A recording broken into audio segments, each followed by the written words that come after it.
Welcome to my new blog. તો આજે તમને મોતી વડા એટલે કે સાબુદાણાના વડાની રેસીપી આપવાની છું. તો આજે મેં આ તેલ ગરમ કરવા મૂકી દીધું છે. મીઠું, મીઠું, પાવડર સુગર, સિંગનો ભૂકો અને આમાં આદુ મરચાં છે. અને મેં બટેટાને બાફી લીધા છે. અને આપણે આ સાબુદાણા મેં 3 કલાક પહેલાં પલાળી દીધેલા.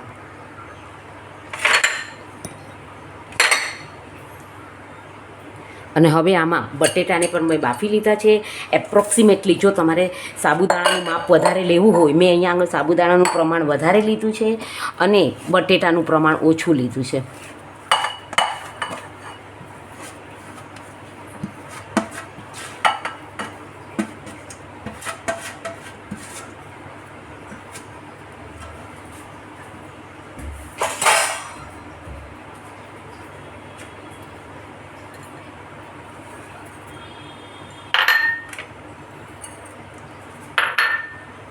મેં આમાં મીઠું, ખાંડ, આદુ મરચાં અને આ સિંગનો ભૂક્કો આટલો નાખી દીધો છે. હવે હું આને મિક્સ કરી લઈશ.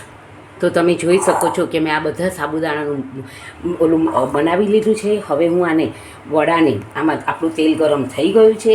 હું આને તળી લઈશ.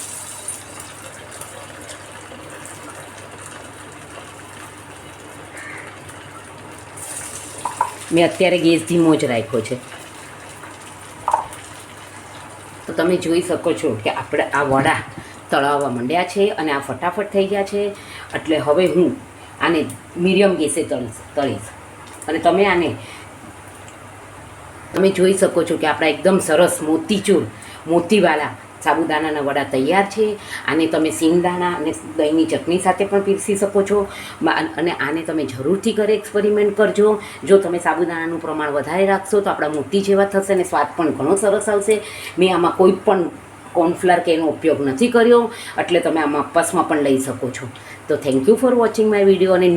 અને ન્યૂ રેસીપી જોવા માટે મારી ચેનલને જરૂરથી સબસ્ક્રાઈબ કરજો. C you tomorrow.